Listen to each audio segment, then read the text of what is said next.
Welcome, Professor Richard Archer.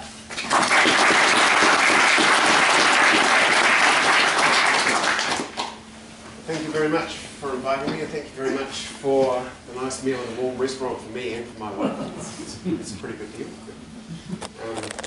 We were driving through here anyway because we're on our way there, which is a little piece of paradise. Then I promised a bit about acronyms, so there's DHA-MGO, UMF, HMF, a few other things. I'll talk a little bit about the science, and then I'll go on to what our PGP program is all about, which is plantation Manuka for the purposes of hunting. So for a start, what's Manuka? It's Leptospermum scoparium, which has got several variants. Those are the major ones there, in Carnum, Linifolium, Polygallifolium, Myrtifolium. There are others. Now I should hasten to say, the introduction said I've got quite a long, wide variety of interests. That's true. I'm really a food process engineer. I'm not a plant biologist. There is no real expert, one expert in Manuka honey or in Manuka. It's such a big thing. So I'll probably say I don't know when you ask me questions. So there's my caveat. Leptospermum scoparium is Manuka. It was probably really a native of Australia and got to New Zealand many, many years ago. And as those various variants are distributed through the country. They tend to dominate different parts of New Zealand and parts of Tasmania and bits of the Victorian and New South Wales coast.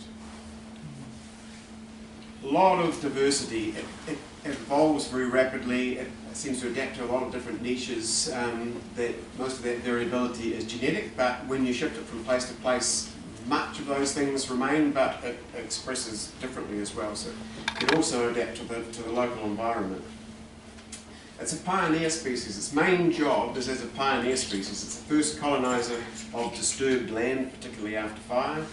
But it can be a climax species in some areas. So in some places which are very cold or very wet or very dry, it can, the local variety can come through and be the climax species there with nothing else coming through it.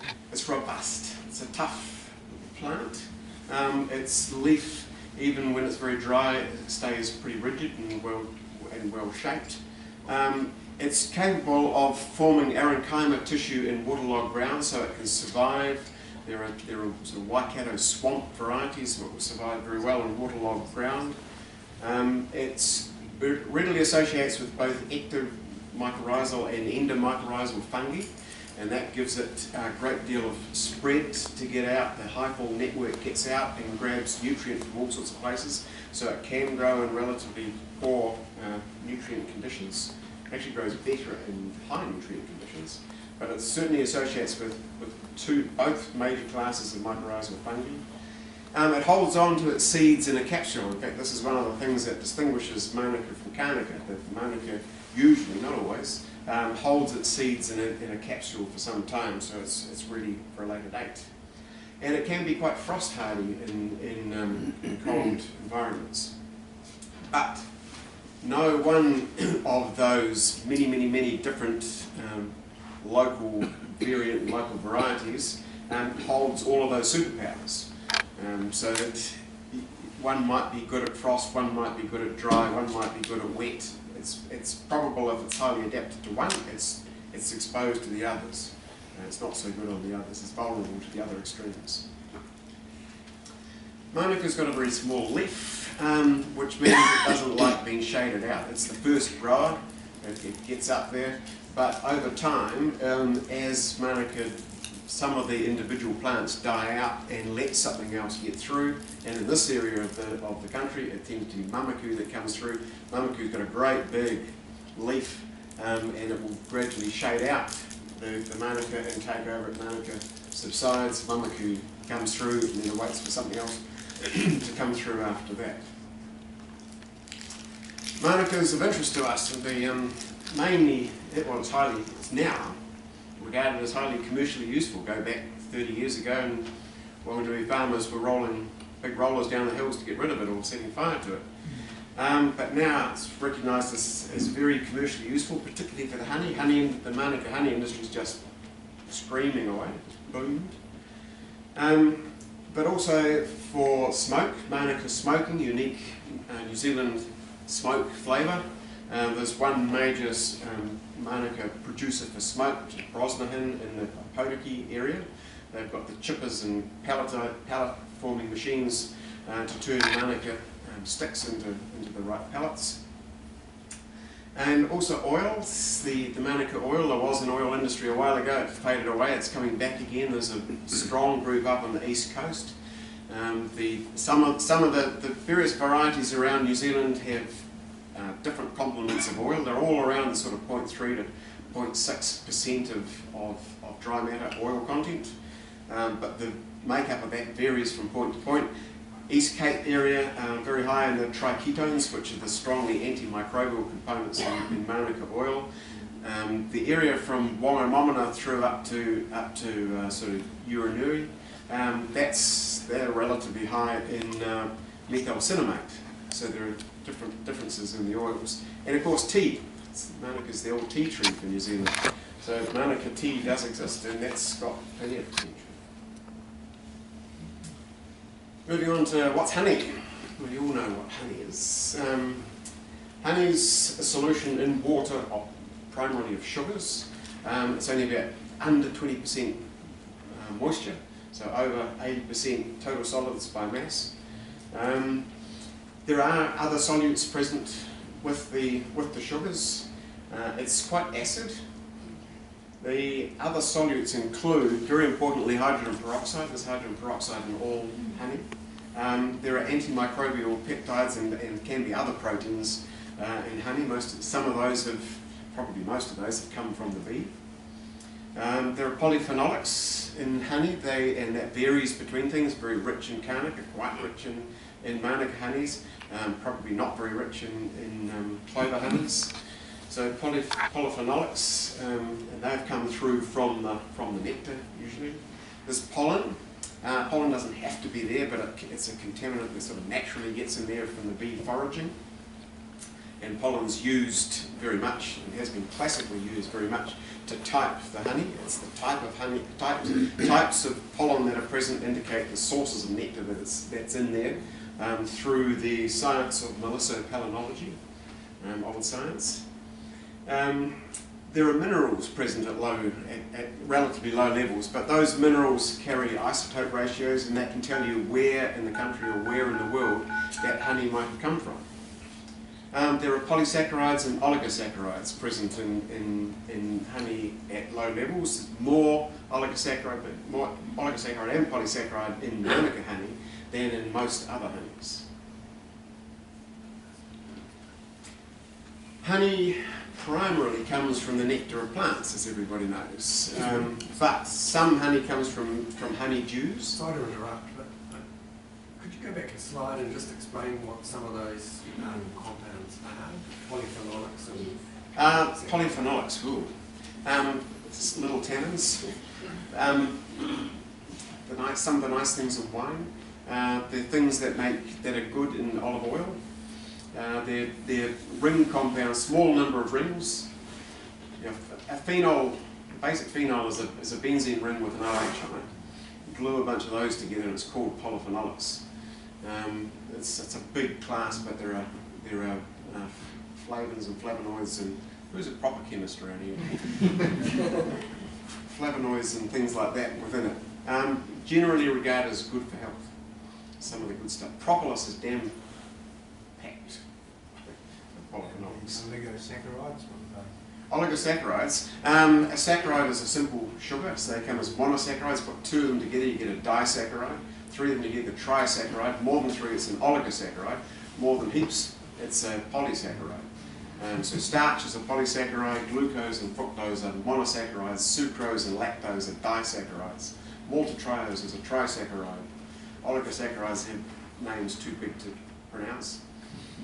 Starch, cellulose, arabinogalactans, polysaccharides.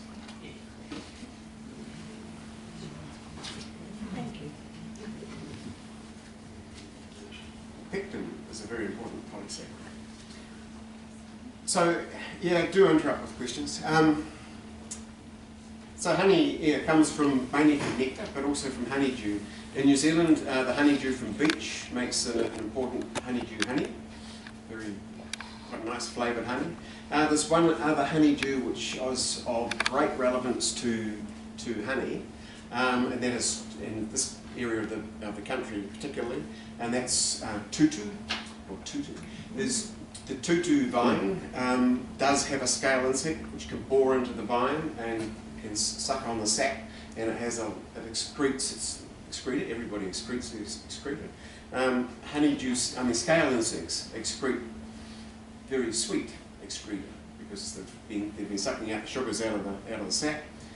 In the case of the scale insect on tutu, there is tutin poison in the honeydew. Bee comes along, takes that back to the hive, pokes it away in a cell. That honey is poisonous. No beekeeper is allowed to put hives knowingly near tutu.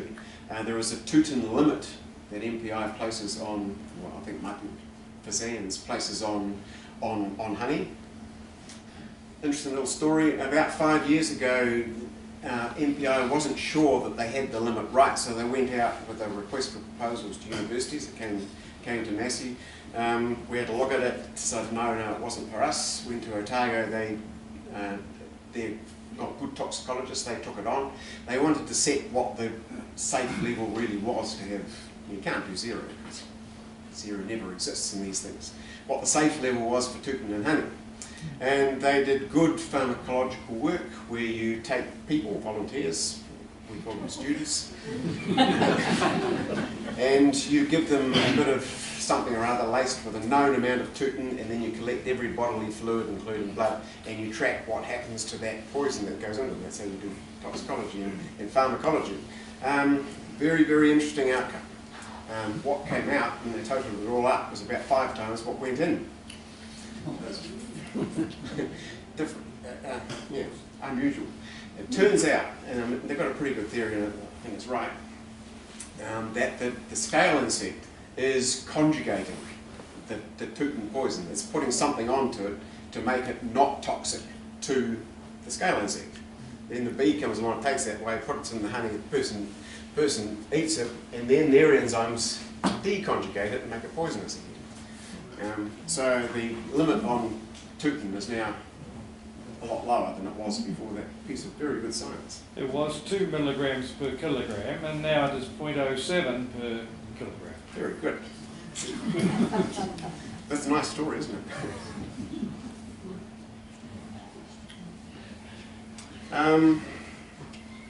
So the honey, yeah, the nectar and the honeydew collected by the bee, taken to the hive and so-called cooked, and ultimately becomes honey. So the bees are doing this to preserve those sugar sources for their own use when they need it.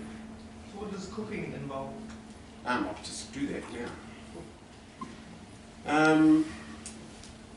Well, no, I'll do that soon. I'll talk about nectar first.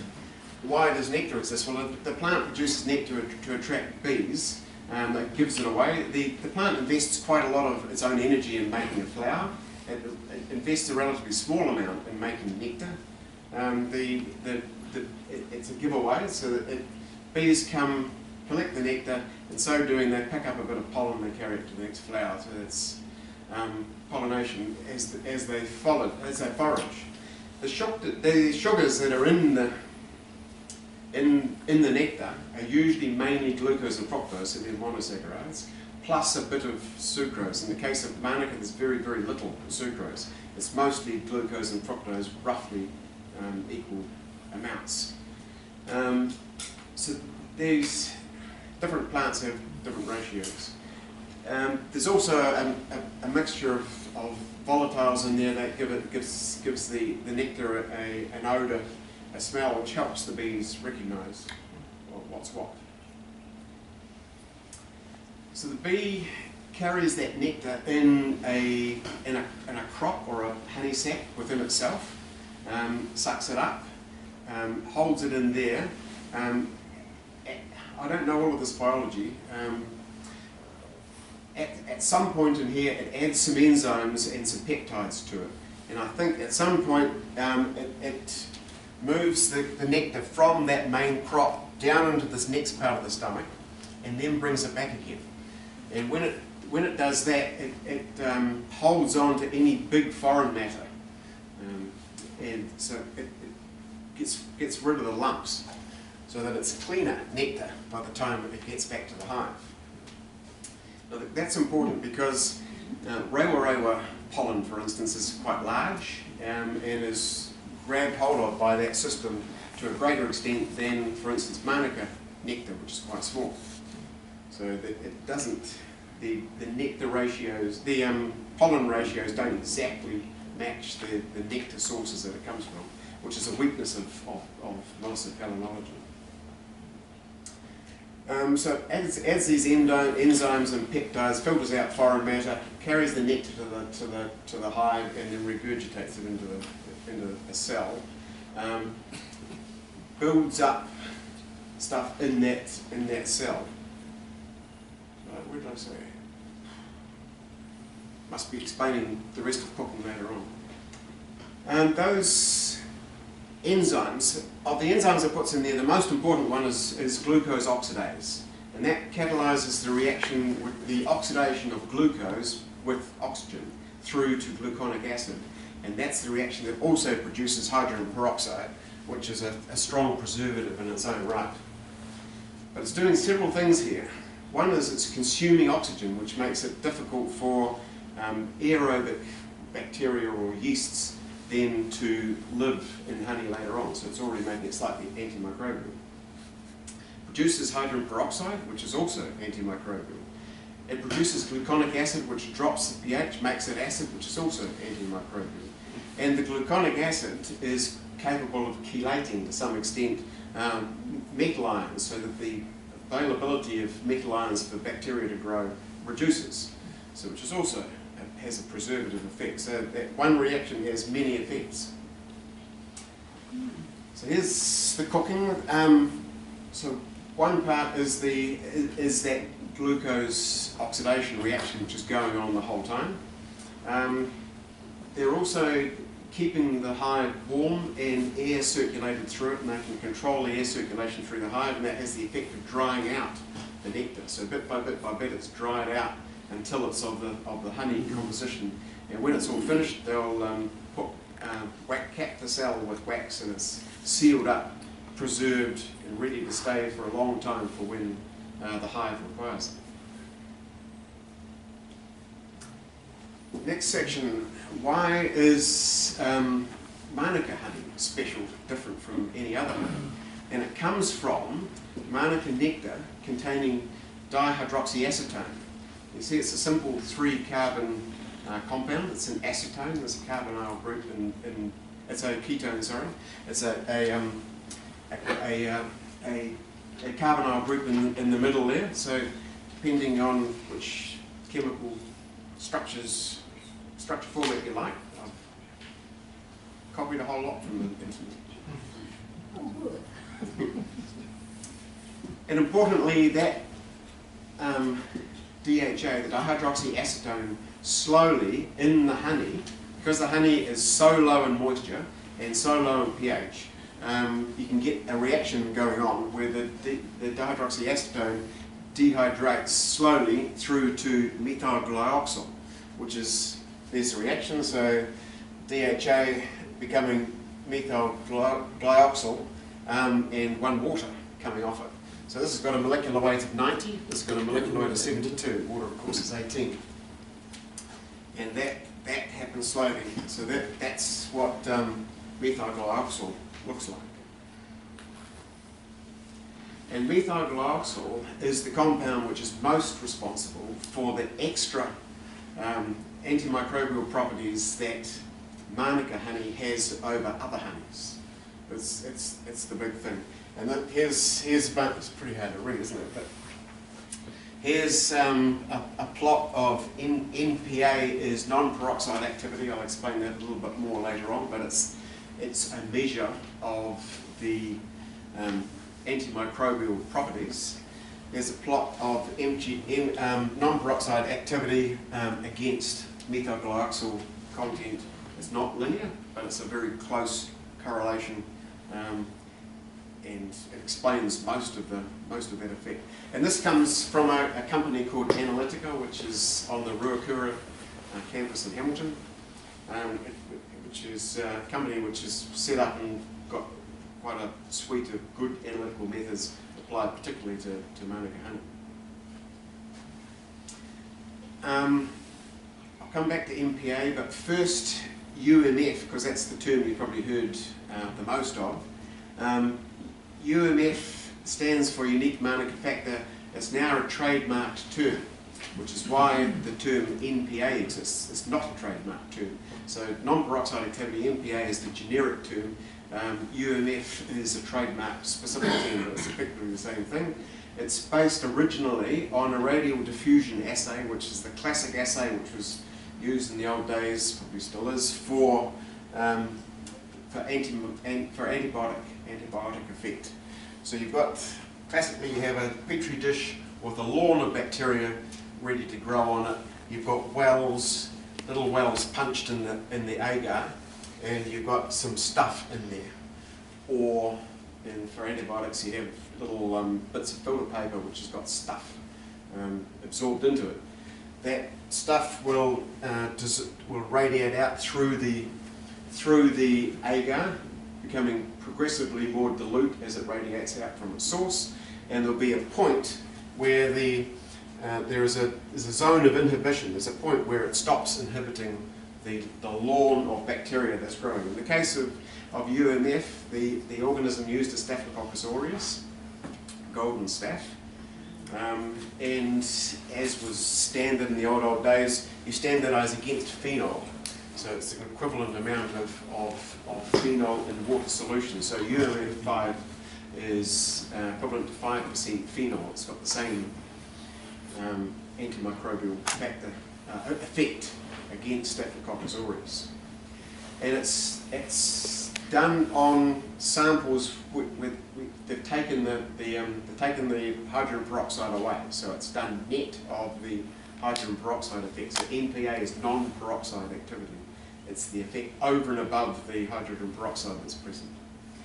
So the trademark for UMF belongs to the UMF association, UMFA. So you'll see it on some jars of honey around the place because those are members of UMFA, and they pay their big sub every year, which goes into the UMFA research. And there are companies which don't use the UMF term. There is another term you might have heard, active honeys. People like MPI don't particularly like the term. But it's kind of a generic term which is applied to honeys with some bioactivity around the world. There's not only New Zealand honeys, not only Manuka, which is active. There are several active honeys from various places. Some the activity is mediated by bacteria, lactobacilli, which are within the honey, and they express antimicrobial proteins of their own, like bacteriocins. Going back to this reaction of DHA slowly dehydrating through to MgO, it happens in that low moisture acid environment of the honey, but it's not that simple. There are also lots of direct side products coming from the DHA, and MgO is particularly reactive with its 2 carbonyls. It will stick to proteins and stick to all sorts of things, so it becomes quite complicated. The rate of that reaction is dependent on all sorts of things, and there's lots of work going on to work out what all those are, but it's certainly temperature dependent. The warmer it is, the faster it goes. So some people have been tempted to warm up their honey to make it go faster. So you've got all of those side products coming off the DHA, and all of those side products coming off the MgO, and the rates of everything, including the side reactions, are dependent on various things. So it makes it quite difficult to predict exactly how much MgO, and then therefore how much UMF or MPA effect you get given a starting point of a certain amount of DHA. And no one will tell you, because all of the honey companies are buying honey from you, and they will measure the DHA and the MGO content, and then they will do their own predictions of what the UMF is likely to end up. They don't particularly want to tell you what it is. So there's quite a wide range of accepted numbers here. So if you start off with 100 grams, say, of DHA across a whole lot of honey, and then you've got lots and lots of side reactions, they may well swallow up half of it. Then you've got 50 grams left. Well, that 50 grams isn't going to become 50 grams of DHA because it's lost the water. So it loses 20% of its mass in doing that conversion. So 50 grams of that's only going to become 40 grams of MGO. And then that MGO is going to react with a whole lot of proteins and all sorts of other things that are around there, so it might lose 30 grams of it, and you may end up with 10 to 30 grams of MGO in your final honey ultimately. But what happens is that the DHA level will go down over time, the MGO level will go up, but because it's always reacting, it'll then come down. So it's never stable. Which is one reason why MPI, in trying to come up with new Manuka honey standards, doesn't like using MGO levels or DHA levels or UMF or NPA or anything like that, because they're variable through time. You can't put the label on a number on the label and have it stick there. So this reaction does take months and years to go to completion. Temperature dependent, as I said. You can accelerate it by holding the honey hot, and some people have. But if you hold the honey hot, then you get another reaction going on, because the fructose starts to break down, and it breaks down through a sequence of reactions, but it forms hydroxymethylfurfuryl, HMF, along the way. And that's very easy to measure. So anybody who's doing a DHA and MGO analysis will do an HMF analysis at the same time. So it's, and it goes brown, and the smell changes. So this practice really didn't last very long, I don't think. It's very, very easy to detect. But just going over those acronyms. UMF was unique Manuka factor, so that it is the antimicrobial effect against Staphylococcus aureus measured by radial diffusion assay. MPA is non-peroxide activity, that was the generic term. Again, it's the antimicrobial effect. DHA was dihydroxyacetone, that's the compound that's uniquely in Manuka nectar. MGO is methylglyoxal, the compound that's formed from DHA, and it gives the major effect. And HMF is the hydroxymethylfurfuryl, and its levels should be low. No, pure Manuka honey doesn't exist. You have to do it in a tent, and I don't think bees like living in a tent. Bees will always go out and get whatever floral source is around at the time. They may stick on one floral source once they've started, but they'll never get 100% Manuka nectar. And Manuka is not very attractive to them anyway. It's a small flower, it's hard to land on, and it doesn't produce a hell of a lot of nectar. And it's hard work for the bees. UMF 5+, which is kind of the bottom end of the scale of UMF, it equates to roughly 100 milligrams per kilogram of MGO. That's the equivalence. But good Manuka nectar, good quality Manuka nectar, is probably around about 4,000 milligrams per kilogram in DHA. So you can see, if you do some sums from what I've told you before, that UMF 5 is probably a pretty low percentage of true Manuka nectar. And that's a problem that's facing the industry at the moment, as MPI is just about to write new standards. I think I promised a quick run through the science, unless I've bombarded you with too much science already. That's fine. Can't do that? Can't do That's too fine, much. go on. But the ancients knew about honey and its preservative properties. They certainly knew about it when Alexander the Great died, way the hell over to the east, because they embalmed him in honey and took him back to Macedonia. The Egyptians used honey in some of their embalming processes. Fast forward to the 70s or whenever it was, Peter Mollin at Waikato University, working with some others, discovered this odd effect of Manuka honey, which at that point was a rubbish honey, difficult to work with, not highly regarded by beekeepers, thrown away or used to feed bees in winter. Discovered this odd effect that it seemed to kill bugs more than anything else did, and developed the UMF test. It was British medicos by and large which discovered or proved the utility of Manuka honey in wound dressings. I mean, honey had been used in wound dressings since the ancients for a long, long time. It makes a good seal, it handles a lot of the exudate, but also the glucose oxidase is still present when in a wound dressing situation, when the liquid comes out, the enzyme gets to work again and makes a bit more hydrogen peroxide. So it's quite useful that way. It was the British discovered that Manuka honey in particular was very effective on wound healing. Hengler, a German, and his students found that it was MGO, methyl glyoxal. They weren't looking for it, they were looking in a different direction, but they found that MGO was the compound that was the major one mediating that effect. They found high levels of MGO in Manuka honey.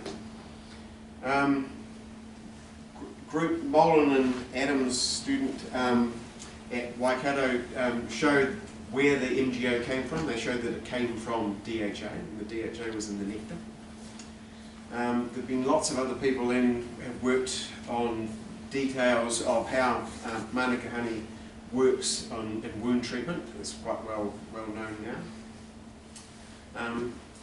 Schloter and Steinhorn working for Comvita at University of Auckland, and Alistair Carr, who's at Massey, and some people from industrial research at the time, worked out the role of raminodolactan proteins that found that they were present. They are the thing that make Manuka honey particularly thick, and they seem to have a role in immune modulation in the wound treatment setting as well. Then the Japanese discovered a novel glycoside which was present in Manuka, not uniquely in Manuka, but pretty close to it. So that's quite useful in telling that Manuka honey is, how much Manuka is in a particular honey. And then Schloter and Stevens and others and people from Analytica have done relatively recent work on finding fluorescent markers, particular compounds which fluoresce strongly in honey. A lot of this is driven by the need to be able to identify whether it is Manuka or whether it's been mixed with something else, or how much has been mixed. It's quite an issue. Because the bees do the mixing naturally, but then people can do the mixing as well. I recommend, if anyone's really interested, I'd recommend this book. Came out just last year, I think. Cliff Van Eaton. I was going to bring my copy here, but I've lent it.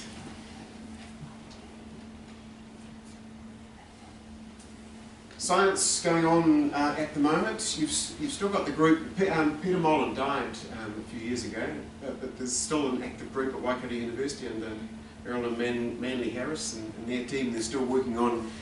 There's a lot still to learn about this DHA, MGO. My G's fallen off. MGO conversion and all the things that have an effect on that.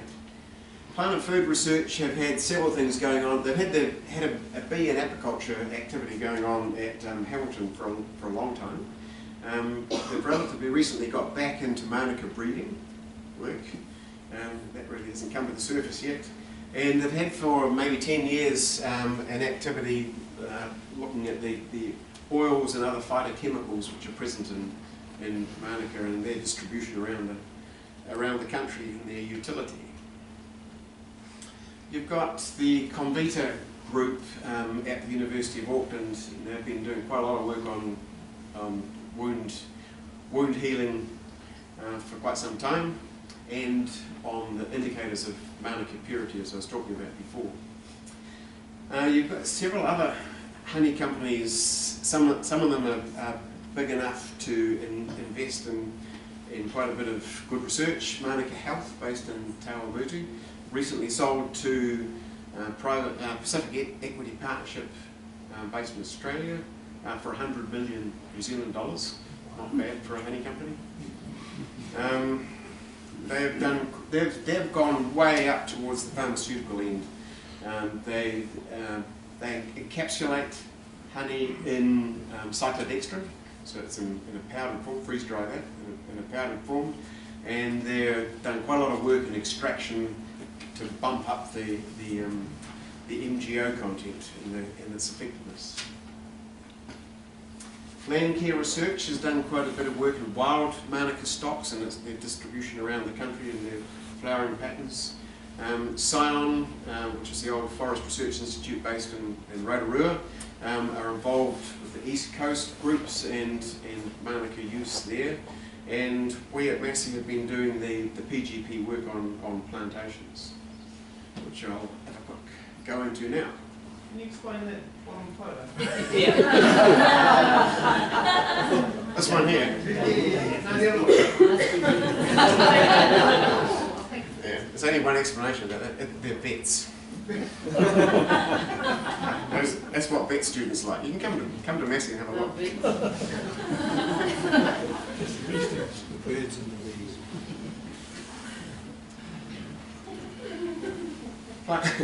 Plantation Manuka. The industry to date, pretty much to date, has been a wild harvest industry. The Manuka's grown wild. New Zealand's been lucky to have big stands of it. We were lucky to take SMPs off in 1987 or whenever it was, which meant that a hell of a lot of pastoral land went back sort of at the same time into Manuka, which means we've got big stands we've grown up almost all at the same time, and they're available now. They won't last forever. I mean, from a wild harvest point of view, we may be at peak Manuka now. I don't know. You can imagine a concept of peak Manuka. There's an issue of access. You've got to be able to get hives to the Manuka. We thought sort of 6 or 7 years ago that all of the economically accessible Manuka was being got to. There were a few occasions that once every few years you could afford to fly hives out in a helicopter. But since then the price of Manuka honey has gone up and the price of aviation fuel has gone down. So there's more and more and more helicopter hive placement going on, so that the total harvest has gone up. So peak Manuka has been moved out in history. But we are getting to the point, there are disputes. There is the term overhiving, too many honey companies coming along and putting hives too close to each other, and disease transferring between them, and too much pressure on the stock. So there are a number of people asking the question, well, why not pick the best of the cultivars that are around, the best of the Manuka that's available in the country, either collect the seed and grow the seed in seedlings and plant, or maybe breed thoroughbred stock and plant. So there have been people thinking about this and people doing it for the last few years, only a few years. So we've got this question then of how you use the thoroughbreds, the highly selected or the highly bred up versions, versus the local brumbies, which are your local wild stuff which is on your property. You've got that question. So about 6 years ago, when the Primary Growth Partnership funding mechanism started up, this is actually one of the relatively early ones, the primary, you may remember, PGP started under the national government, but the Labor government had the idea first, but they had a different name. The national government had to rebrand it before they could start it up, but it was effectively the same idea. But now that it's rebranded and going, the Labour government's not so, the Labour Party is not so keen on the idea anymore. But PGP is a 50%, it comes through MPI, it's 50% government money coming through MPI, 50% of the funds have to come from industry, and it's an industry consortium in each case. So in this case, a group of industry partners got together and formed Manuka Research Partnership Limited as a company. They put money into that. They also can put nearly 50% of their contribution is in kind. And in our case, most of the in-kind contribution came from establishing 4 major plantations at different parts around the country. The particular program, our one, is called High Performance Manuka Plantation. So on the MPI website there will be a PGP website, and within there there's all the public domain information available about our High Performance Manuka Plantations program. Started about six years ago, and we've got 2 years to run. So the questions were, which things are genetically determined and which things are environmentally determined when you plant a Manuka plant in a plantation setting somewhere? What husbandry techniques are the best to establish and grow a plantation? And what are the effects of companion biota? And specifically we're thinking about mycorrhizal fungi and scale insects. Does the pressure of scale insects make the plant react in a good way? It might up the DHA, or does it mean that the total sap production is so far down that it doesn't flower and doesn't make enough nectar? So those sorts of questions. Now the outputs of the program are technical notes and a predictive model and a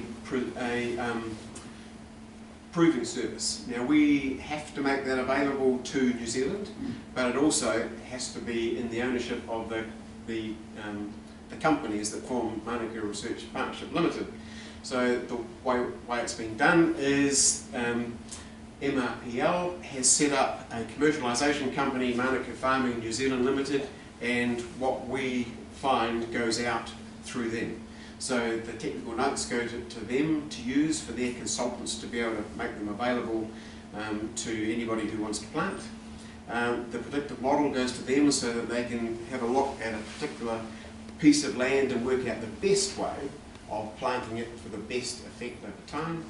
And the proving service, which is going to a piece of land which has got some wild brumbies growing in there, checking out to see if they're any good or which is the best of what they've got available to take and grow and plant in their land. So those are our outputs in the way of the method of publication. If a plantation industry just does take off, and this is what has really attracted MPI into it, then clearly erosion control is going to be a great gain, and rural employment. So if a big plantation industry takes off, it needs beekeepers. Those beekeepers need to be in the regions, extraction companies need to be in the regions. So it's got good spillover benefits. So what have we found so far? We have found that we can take the thoroughbreds highly selected from different parts of the country and some of the bred stock and plant it in the Whanganui area. It's not just the Whanganui area that we've done, but planted it certainly in the Whanganui area. They will grow well here. They will flower well here. They produce around about double the, or at least some of the varieties that were brought in will reproduce it year after year, produce about double the DHA level in their nectar relative to the local indigenous variety around here. The flowering time is largely genetically determined. In other words, the sequence of flowering is the same here. If we take 4 cultivars from different places, from various sources, and they flower in this particular order, we bring them to Whanganui, plant them here, they will flower in the same order. The flowering time will be shifted forward or back in time a little bit, but they'll still flower in the same order. So it's predominantly genetically influenced, but also environmentally influenced. We wondered when we started if Manuka would grow better on poor soil, but it actually grows better in fertile environments, tolerates poor soil. It'll cost around $2,500 a hectare to establish it. Once you've got your land, you need then to write a cheque for $2,500 to get probably around about 1,100 plants planted on your hectare. It may cost you some more money beyond that to maintain it. But before you all go out and rush out and buy your land and spend your $2,500 per hectare, it's like apples. People at the moment in Hawke's Bay are making good money out of apples. It's taken them a long time to do it. They do it when they pick exactly the right cultivar, and they plant it at the right time, in the right place, behind the right shelter, with exactly the right amount of irrigation, pruned in the right manner, sprayed in the right manner, looked after, harvested at exactly the right time by skilled people, and looked after well post-harvest. So you've got to get a lot of things right. Any of those the apple people get wrong, they don't make their money.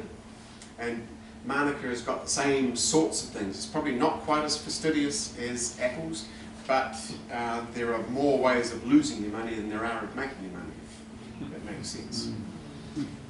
So yep, there's promise there, but before you do it, yeah?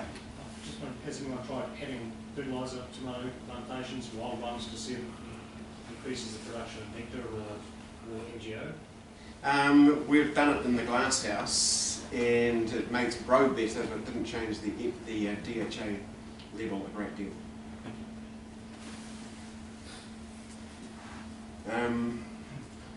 So we did want to ask that question, but we did ask that question in the glass house. We've done plantation trial, we've done big broad-acre plantation trials. We've done lots of trial blocks, randomised controlled trial blocks within plantation trials. We've done glass house work. We've done growth chamber work, all sorts. Yeah. Yeah. To stop the trees from expanding too widely, do you trim them like a hedge? No, there's probably, you could, but it's wild country out here. It's hard. Should plantation Even our plantations are deliberately on wild country. You could trim them, but I don't think it's going to be worth it. It's a very good question, though, spacing. There are many thoughts about spacing. The more tightly you space them, the more money you're going to spend up front.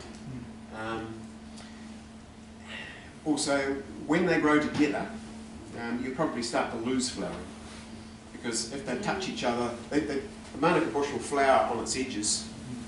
So if you plant them just the right amount, the right spacing, you'll get them to flower around the edges for a long, long time.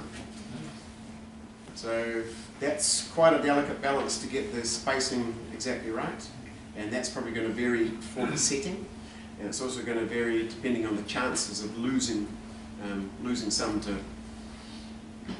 You can lose them to frost, you can lose them to drought, you can lose them to goats, you can lose them in the first year to hares, you can lose them to pigs. There's lots of things that want to get you out of here. As soon as you spend money on something, something wants to get it. Don't spend money on it, it'll live forever. Any real plantation site has got all sorts of different places in it, especially around here. You'll have exposed ridges, which are exposed to the night sky and to the wind and all sorts of things.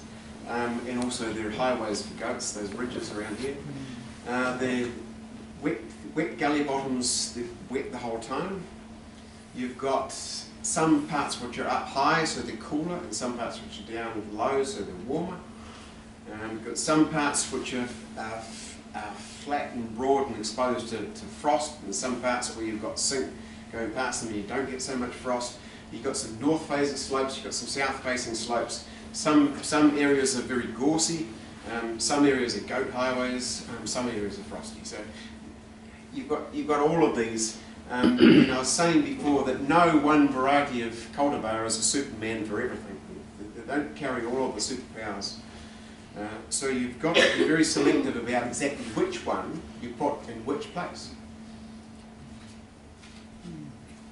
So you need a different variety for each of those various slots. On top of that, you want your hive that you place there to make the maximum amount of honey over a season. So you want a succession of flowering times.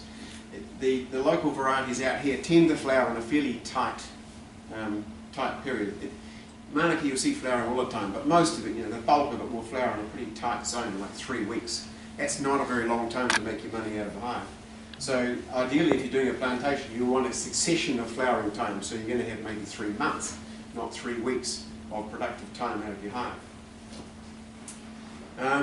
You've also, very important that you don't blow your flowering before the bees are flying.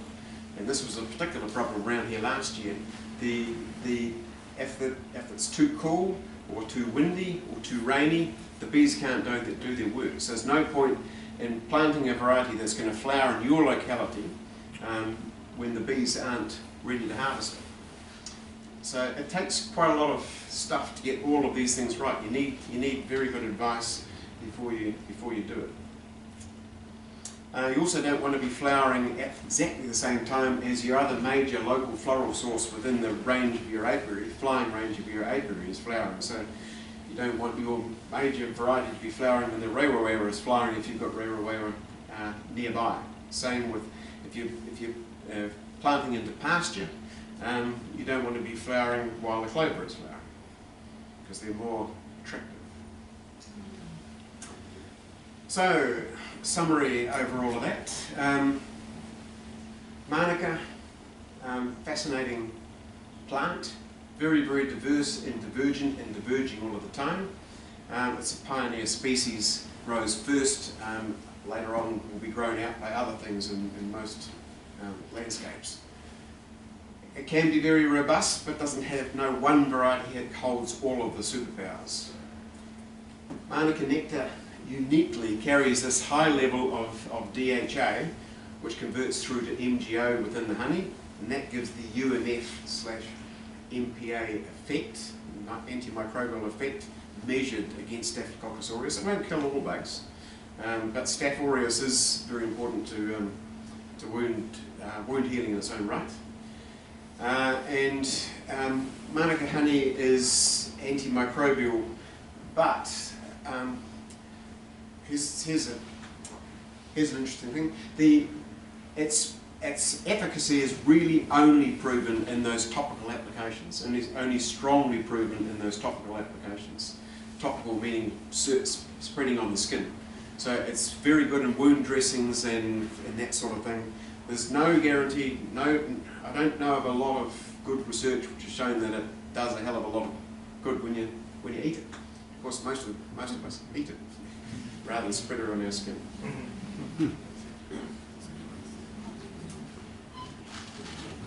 I should try spreading it on my skin and make it poor. The Manuka industry is growing at a hell of a rate.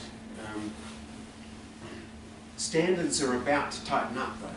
There have been enough questions asked. Just all sorts of, it was a British number, I think. There's not much provenance behind it. Provenance behind it. That there's 7 times more Manuka honey sold in the world than is made in New Zealand. So, the multiple will be more than 1. I don't know if it's as high as 7, but there are questions, and in our major markets there are questions. Standards will tighten up. MPI is busy working on this. I've talked with them. I know the direction they're heading in. So standards are going to be much tighter. Plantations may well be the answer. These standards are going to put a greater premium on monoflorality. You're going to have your honey predominantly from Manuka, and that's going to be very hard to do. But that will tend to drive the industry in the direction of plantations. If you've got big plantations, you swamp your countryside with high producing Manuka, you've got more chance of having a Manuka rich honey there than if you're in a wild harvest setting and you've got all sorts of plants flowering. So The plantation industry holds a lot of promise, but you do have to have everything exactly right if you're going to make the returns that are possible, the same as any other type of orchard crop. So the question is looking around and finding who can give you that advice. And I think that's it.